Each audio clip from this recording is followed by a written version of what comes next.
Muito bem, meus irmãos, nós vamos retomar a nossa série de mensagens na primeira epístola de Pedro.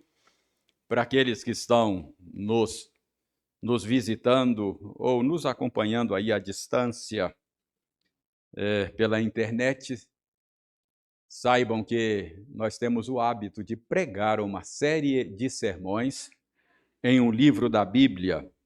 E o livro escolhido nesses dias tem sido a primeira epístola de Pedro. E nós chegamos ao capítulo 3. Nós estamos no capítulo 3 da primeira epístola. Hoje eu lerei apenas 2 versículos, os versos 17 e 18.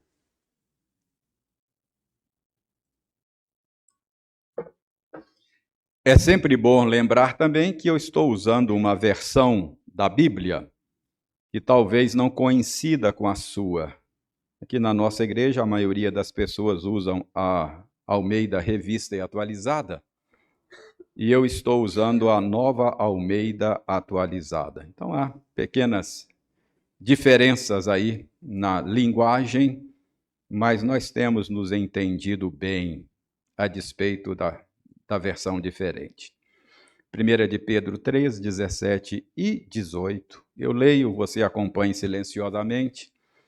E a minha sugestão é sempre que você mantenha a sua Bíblia aberta para acompanhar com os olhos aí a explicação do texto que vamos ler. Diz o seguinte: porque se for da vontade de Deus, é melhor que vocês sofram por praticarem o bem do que praticando o mal.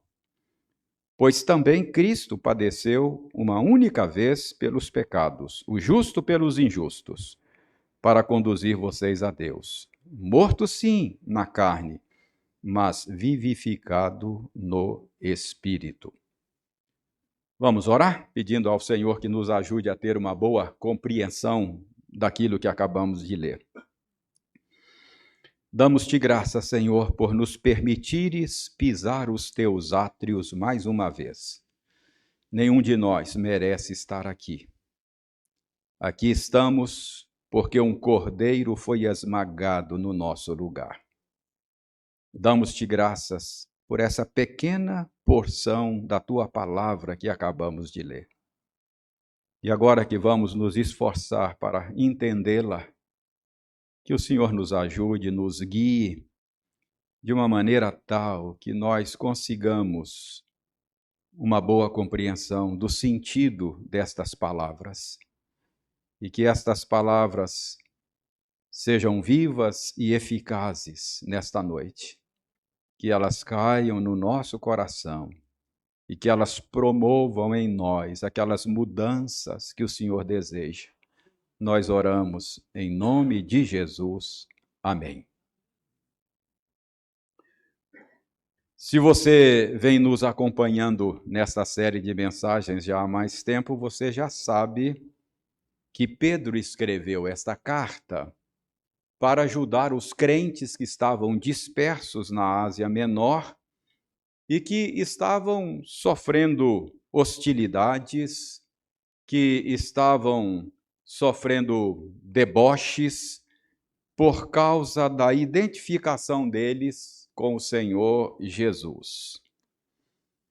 E esses 2 versículos que nós lemos, você também deve saber, se já vem acompanhando, esses 2 versículos, eles são partes de uma seção maior que tem início no capítulo 2, verso 11. Então, lá no capítulo 2, verso 11, Pedro iniciou uma seção. E esses 2 versículos são partes ainda dessa seção. Nesta seção, essa grande seção, Pedro está empenhado em ajudar os seus leitores a permanecerem firmes na prática do bem, apesar da hostilidade, apesar das incompreensões que estavam sofrendo. Então, Pedro quer que eles continuem firmes, vivendo vida exemplar, a despeito do ambiente hostil no qual eles se encontravam. E para isso, nesta sessão, Pedro está dando várias razões para que esses crentes vivam vida exemplar, mesmo sofrendo zombaria, mesmo sofrendo hostilidade. Não é difícil você perceber aí nesses 2 versículos essa conexão com a sessão toda. Olha no verso 17 e perceba que Pedro começa o verso 17 com uma conjunção. Na minha tradução, a conjunção está traduzida por porque. Se a sua versão for ara, a Almeida Revista e Atualizada, ela está traduzida por pois. Então, esse pois, ou esse porquê, conecta esses 2 versículos com aquilo que Pedro vinha dizendo antes. Então, o que Pedro vinha dizendo antes? Ele vinha dando razões para que os seus leitores permanecessem firmes na prática do bem, apesar das hostilidades. E agora, ele continua na mesma toada. Ele continua oferecendo razões para que eles permanecessem firmes na prática do bem, mesmo sendo zombados, mesmo sendo hostilizados. Então, o que é que Pedro vai fazer nesses 2 versículos? Continuar dando razões. E qual é a razão que Pedro vai oferecer agora para os seus leitores nesses 2 versículos? A razão que Pedro vai oferecer é o sofrimento de Jesus Cristo. Você está sendo zombado por causa da sua fé? Você está sendo hostilizado lá no seu trabalho por causa da sua fé? Você está sendo incompreendido por seus familiares por causa da sua fé? O que Pedro sugere? Olhe para o Calvário. Considere o sofrimento de Jesus. Isso vai trazer consolo para você. Isso vai trazer encorajamento para você. Então é isso que Pedro está fazendo. Está chamando a sua atenção para o Calvário. Está mandando você considerar o sofrimento de Jesus Cristo. Mas a pergunta é, o que é que você deve considerar no sofrimento de Jesus Cristo? Em primeiro lugar, irmãos, nós devemos considerar as semelhanças que existem entre o sofrimento de Cristo e o nosso sofrimento. Veja no verso 17.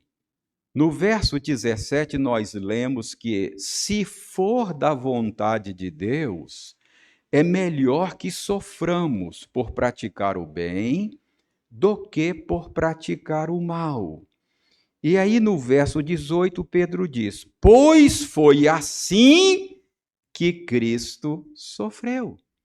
Você percebe que Pedro está apontando para a semelhança do sofrimento de Cristo com o nosso sofrimento aqui? Ele está dizendo, se você estiver sofrendo por fazer o bem, considere que foi exatamente assim que Cristo sofreu.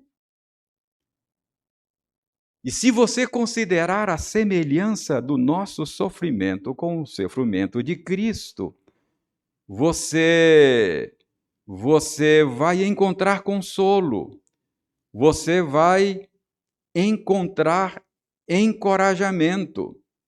Porque se você estiver sofrendo por fazer o bem, considere que foi assim que Jesus sofreu.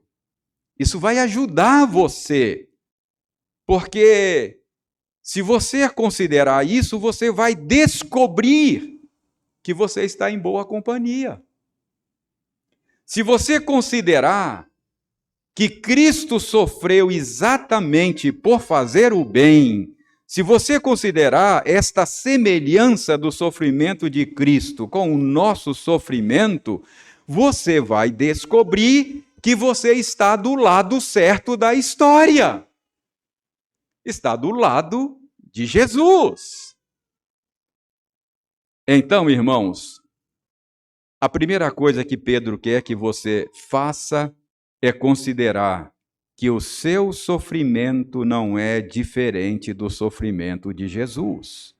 E isso deveria ser motivo de consolo para você, porque isso significa que você está do lado certo da história. Além disso, qual é o ponto de contato entre o sofrimento de Cristo e o nosso sofrimento que Pedro estabelece aqui?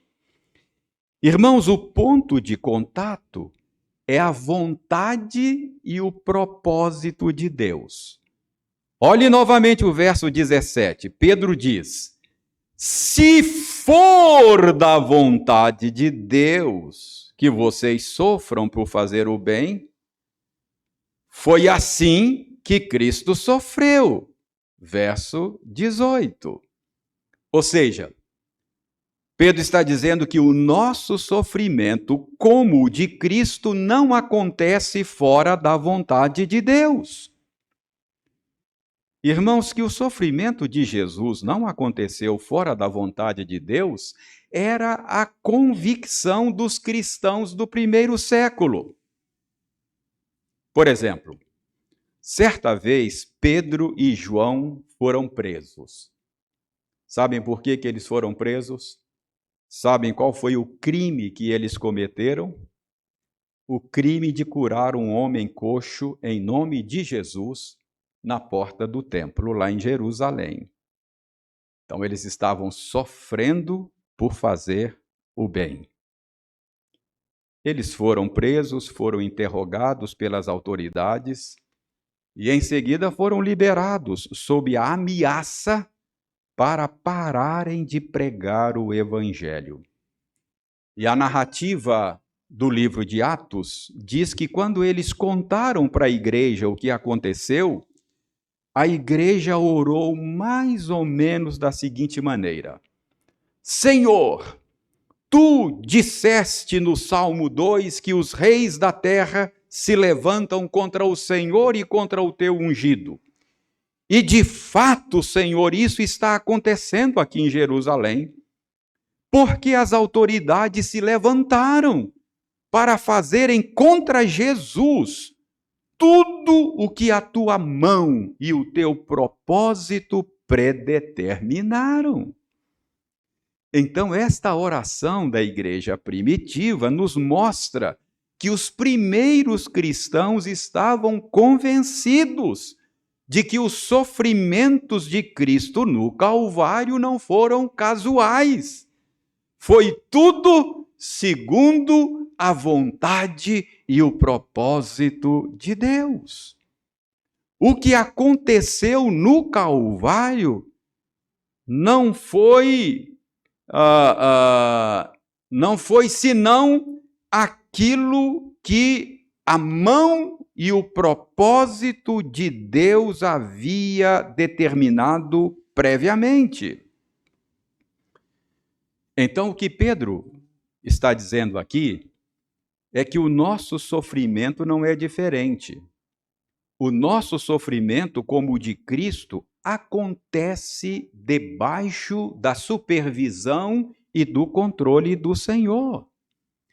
E uma implicação disto é que o sofrimento de Cristo e também o nosso não são sem propósito. Deus sempre tem propósitos sábios. Deus sempre tem propósitos santos em tudo aquilo que faz. Não foi isso que Paulo ensinou aos romanos? Que todas as coisas colaboram, cooperam para o bem daqueles que amam a Deus e daqueles que são chamados segundo o propósito dele. E qual é o propósito desses sofrimentos do Calvário? Veja o verso 18. Pedro diz que Jesus sofreu para quê? Para conduzir vocês a Deus. Portanto, não foi sem propósito. O sofrimento de Jesus não foi apenas um capricho de Deus. O sofrimento de Jesus tinha o propósito de nos conduzir a Deus. O sofrimento dele foi para nos reconciliar com Deus. Por causa do sofrimento dele, nós podemos desfrutar da doce comunhão com Deus. O apóstolo Paulo diz que lá no Calvário, Deus estava reconciliando o mundo consigo mesmo, por meio da cruz, isto é, do sofrimento de Jesus. Deus estava cancelando o escrito de dívida que era contra nós. Então, irmãos, o que Pedro quer que nós entendamos aqui é que Deus estava fazendo algo bom. É que Deus estava fazendo algo belo por meio do sofrimento de Jesus. E é assim também com o nosso sofrimento, porque o nosso sofrimento é semelhante ao dele. Portanto, irmãos, nós devemos nos lembrar disso quando nós formos zombados, quando nós formos hostilizados por causa de Jesus Cristo. Creia que Deus certamente está fazendo algo bom e belo. Isso vai ajudar você a continuar vivendo de maneira exemplar a despeito destas pressões externas. É claro, nem sempre a gente consegue entender o propósito do Senhor. Nem sempre os bons propósitos dele são visíveis para nós. Lembre-se de que houve um tempo que Pedro simplesmente não compreendia o propósito do sofrimento de Cristo. Quando Jesus revelou aos apóstolos o sofrimento dele, isto é, aquilo que estava aguardando a Cristo e os seus apóstolos lá em Jerusalém, enquanto eles caminhavam para Jerusalém, Pedro simplesmente quis impedir Jesus de prosseguir. Ele não aceitava a ideia do sofrimento de Jesus. Um Messias sofredor simplesmente não se encaixava na lógica de Pedro. É que na cabeça de Pedro e de seus contemporâneos, o Messias viria para acabar com a raça dos inimigos do povo de Deus. E agora vem Jesus dizer que o que o espera em Jerusalém é sofrimento e morte. Pedro simplesmente não aceitava essa ideia. É que Pedro não tinha ainda entendido que Deus usaria exatamente o sofrimento e a morte de Cristo para vencer os seus inimigos e redimir o seu povo. Mas agora, ao escrever a carta, Pedro entendeu. Agora ele sabe que Cristo não sofreu sem propósito. Ele sabe que o sofrimento de Cristo foi para nos conduzir a Deus. Então, considere o sofrimento de Cristo. Considere que ele é semelhante ao seu. Isso vai trazer consolo para você, encorajamento. Quando você for zombado, quando você for hostilizado, quando você for incompreendido por causa da sua fé, lembre-se de que Deus está fazendo algo belo. Deus está fazendo algo bom por meio do sofrimento. Foi assim que ele trabalhou no Calvário. E é assim que muitas vezes ele trabalha nas nossas vidas. Entender isso vai consolar você. Entender isso vai encorajar você. Eu costumo dizer que essas dores nossas são como dores de parto, não é? A parturiente suporta a dor do parto porque ela sabe que algo bom está acontecendo, que algo belo está acontecendo. O filho amado, desejado, está chegando. Por isso, ela suporta as dores do parto. As nossas dores serão mais suportáveis se nós crermos que Deus está fazendo algo bom, que Deus está fazendo algo belo, está promovendo a sua glória e está nos aperfeiçoando.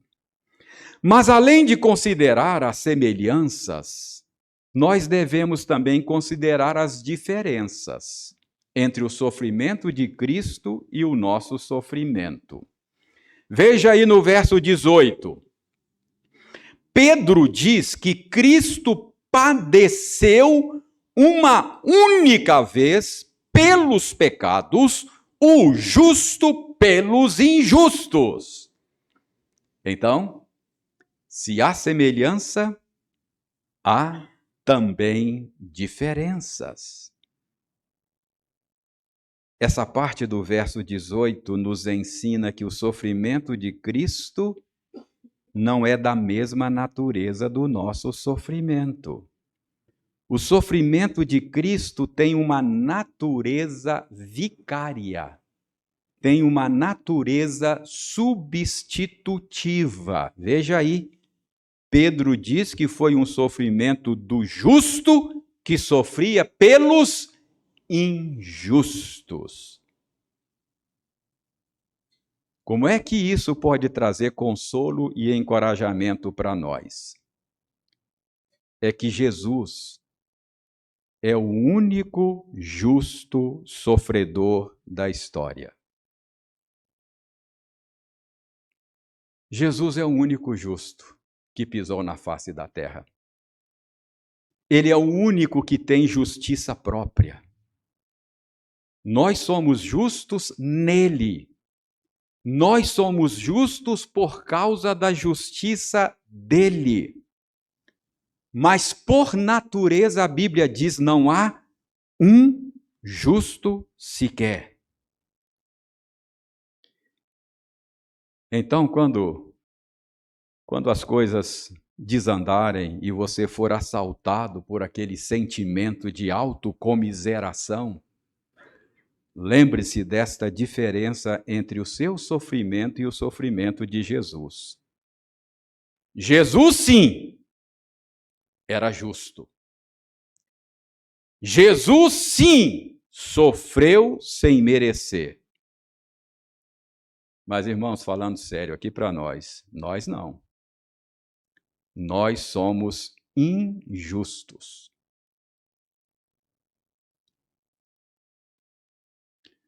Nunca diga: Deus não está sendo justo comigo.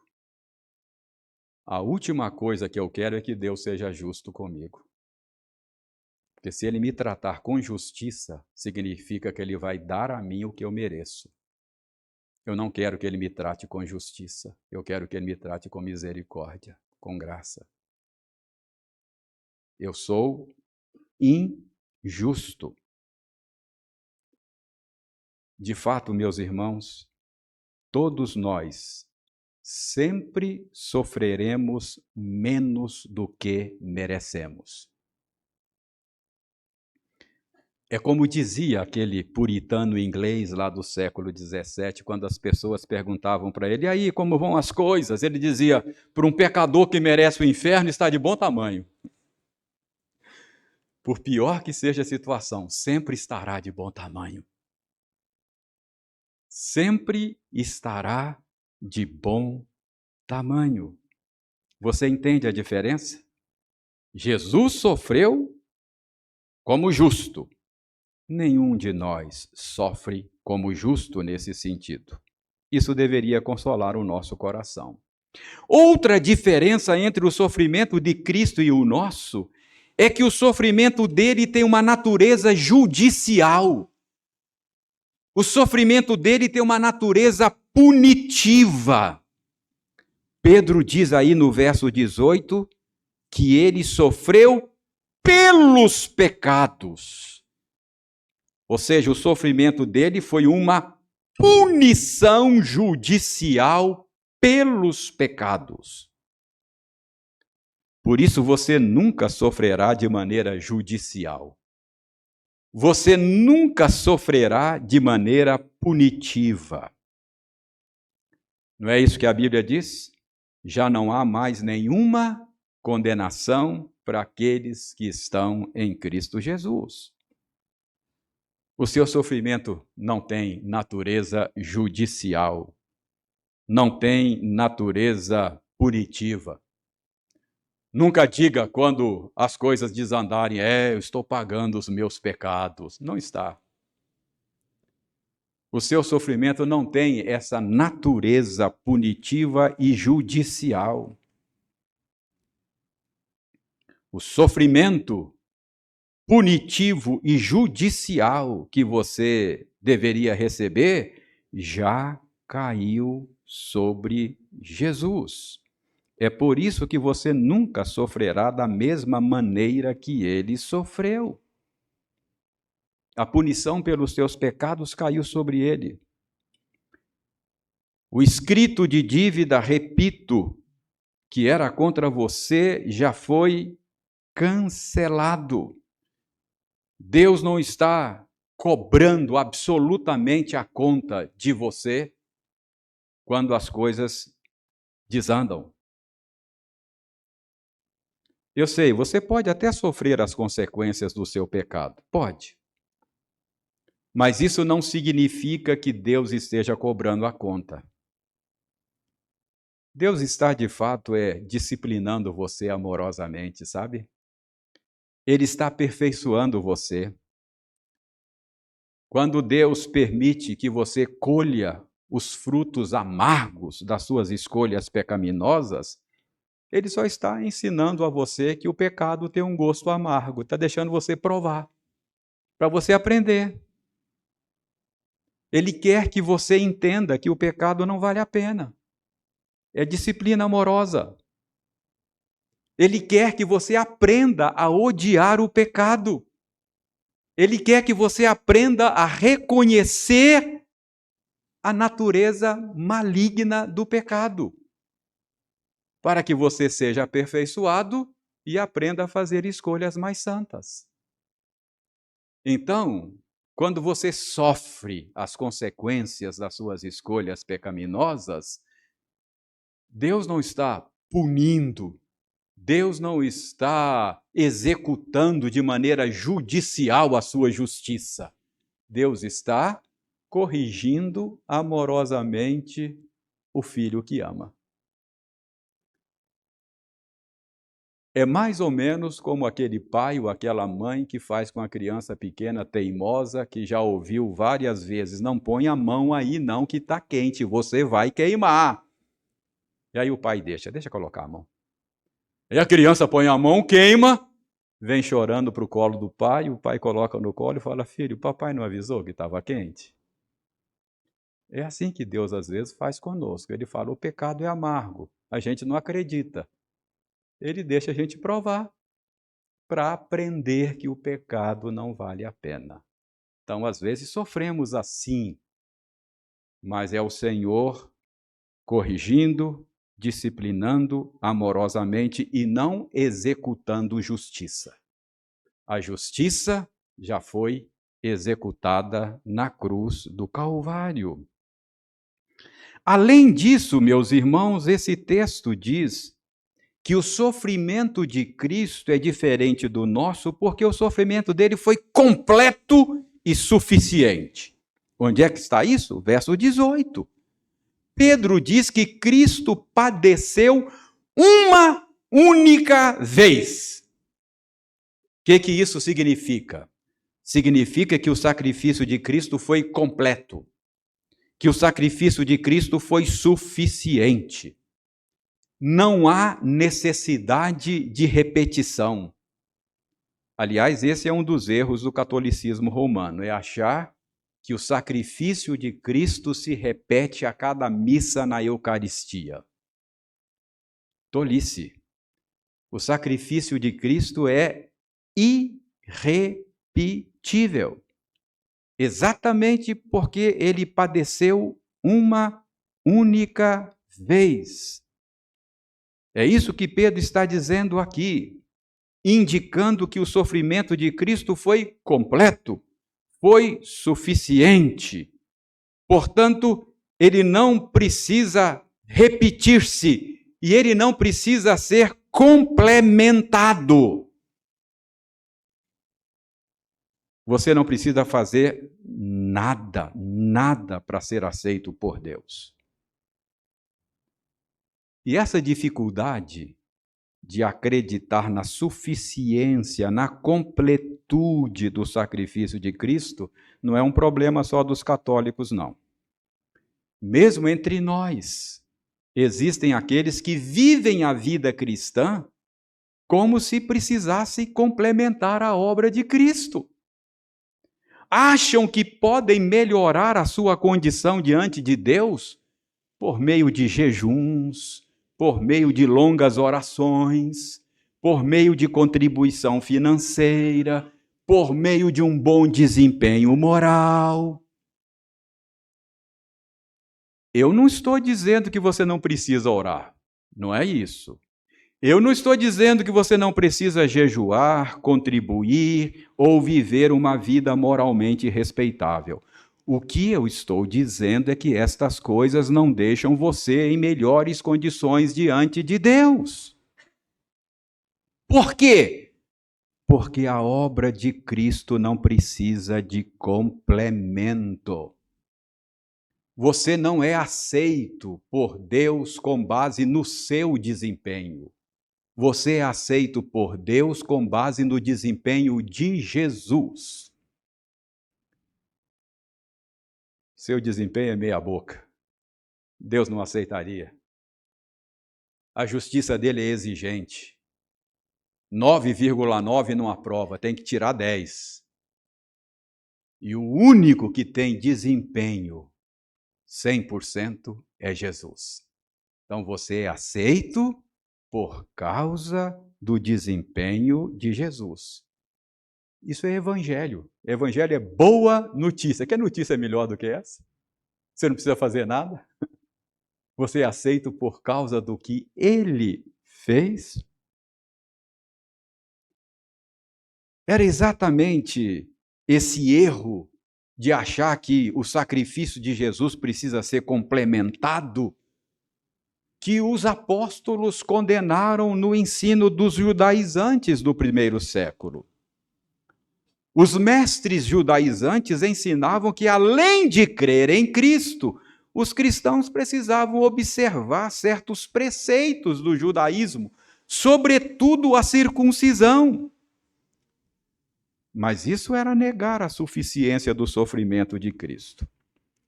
Cristo padeceu uma única vez, diz o nosso texto. O que Cristo fez foi completo, foi suficiente. É isso que Pedro está dizendo ao afirmar que ele padeceu uma única vez. Irmãos, isso é muito sutil. Deixe-me mostrar a sutileza disso. Por que é que às vezes a gente não consegue se perdoar? Você já teve essa experiência? Como é que a gente explica esse sentimento de culpa mal resolvido? Mesmo depois de arrepender-se, mesmo depois de confessar o pecado, a gente continua se martirizando, se punindo, como se precisasse fazer algo mais para que o perdão de Deus seja legítimo. Por que a gente sente assim? É dificuldade de crer. A única coisa que você precisa fazer é crer mais. É dificuldade de crer que Cristo fez o que era suficiente. é achar que a obra de Cristo precisa de um complemento. O sofrimento dele foi completo, foi suficiente, irmão. Creia que não é necessário mais nenhum sacrifício para garantir o amor de Deus. Não precisa mais nada para garantir o perdão de Deus para você. Isso vai ajudá-lo a se manter fiel em meio às hostilidades. Então, Pedro quer que você considere o sofrimento de Jesus. Considere as semelhanças, considere as diferenças, isso vai ajudar você. Mas, finalmente, além de considerar as semelhanças e as diferenças entre o sofrimento de Cristo e o nosso, nós precisamos considerar aqui também o desfecho glorioso do sofrimento de Jesus e, consequentemente, do nosso. Veja o final do verso 18. Pedro diz que Cristo foi morto, sim, na carne, mas vivificado no Espírito. Como entender esta afirmação aí do final do verso 18? Ao dizer que Jesus foi vivificado no Espírito, Pedro estaria falando da alma de Jesus? Afinal, aqui na minha Bíblia, Espírito está com letra minúscula. Então, ele está falando da alma de Jesus? Irmãos, parece-me que não. Parece-me que o contraste que Pedro está fazendo aí não é um contraste entre o corpo e a alma de Jesus. Carne e espírito aí não é corpo e alma de Jesus. Ao dizer que Jesus foi vivificado no Espírito, Pedro não pode estar falando da alma de Jesus. Até porque a alma é imortal, portanto, não faz sentido dizer que ela foi vivificada, como se a alma dele tivesse morrido e depois tornado a viver. Não faz sentido. Irmãos, para mim faz sentido entender que espírito aí, embora com letra minúscula a tradução, é uma referência ao Espírito Santo. Ao dizer que Jesus foi vivificado no Espírito, Pedro está dizendo que ele ressuscitou pelo poder do Espírito Santo.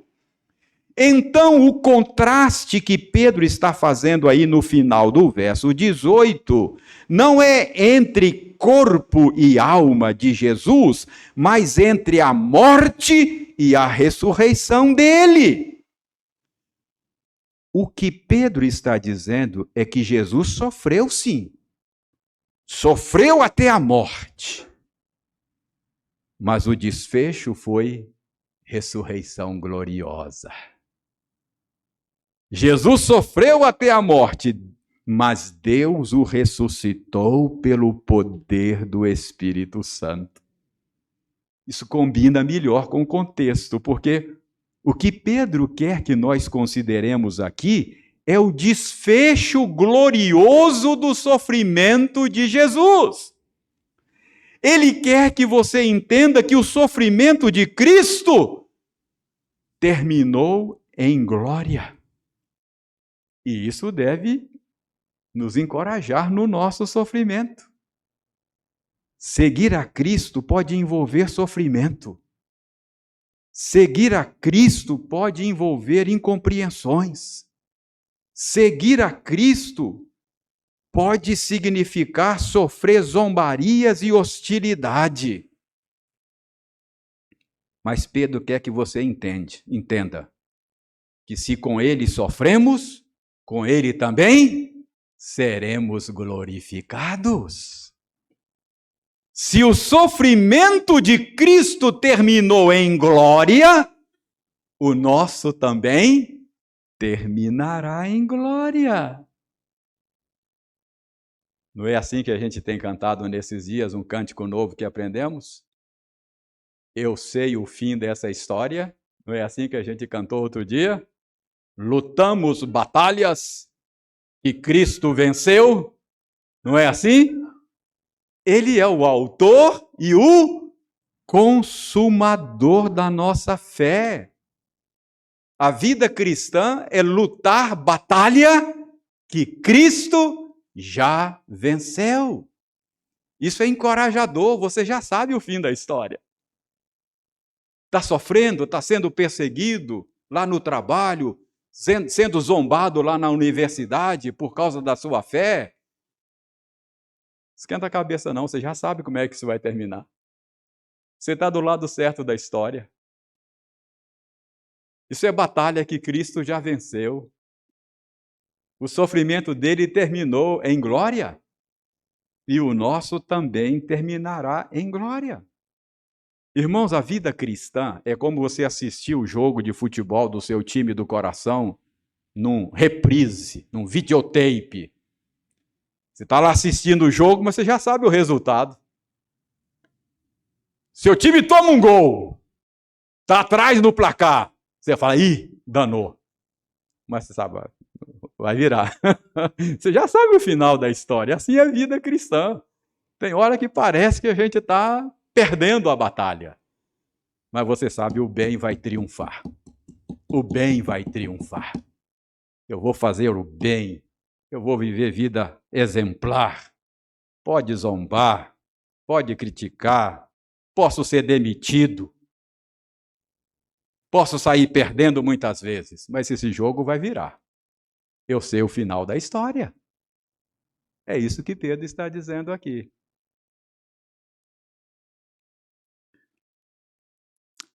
Você está sendo zombado por causa da sua fé? Você está sendo hostilizado no trabalho por causa da sua fé? Você está sendo incompreendido por seus familiares por causa da sua fé? Irmão, olhe para o Calvário. Contemple o sofrimento de Jesus. Considere as semelhanças entre o seu sofrimento e o dele. Se você fizer isso, você vai descobrir que você está do lado certo da história. Você vai descobrir que o que se passa com você está debaixo do controle e da supervisão de Deus. Creia que Deus está realizando algo belo e bom, mesmo que você não consiga entender ainda. Considere também as diferenças entre o seu sofrimento e o dele. Se você considerar, você vai descobrir que o seu sofrimento sempre será menor do que poderia ser. Que o seu sofrimento não tem natureza judicial. Deus não está cobrando nada de você, Ele já cobrou de Jesus. Ele está disciplinando o filho que ama, está aperfeiçoando você. E você vai descobrir que o sofrimento dele foi suficiente e completo. Seguir a Cristo pode lhe causar algum dano. Você pode perder amigos, você pode perder emprego, você pode até perder a vida. Mas considere o desfecho glorioso. O maior dano que você pode sofrer é ser separado do amor de Deus que está em Cristo Jesus. Esse dano você não vai sofrer mais. Nada pode nos separar do amor de Deus que está em Cristo Jesus. Não é isso que Lutero cantou? Se temos de perder família, bens, prazer, se tudo se acabar e a vida terminar, com ele reinaremos. O sacrifício dele foi completo, foi suficiente. o maior dano é ser separado dele. Esse dano não será seu. Que Deus nos ajude a compreender isso e a viver vida santa nesse mundo mau, a praticar o bem, apesar da zombaria, da incompreensão e até da hostilidade. Que Deus nos ajude. Amém.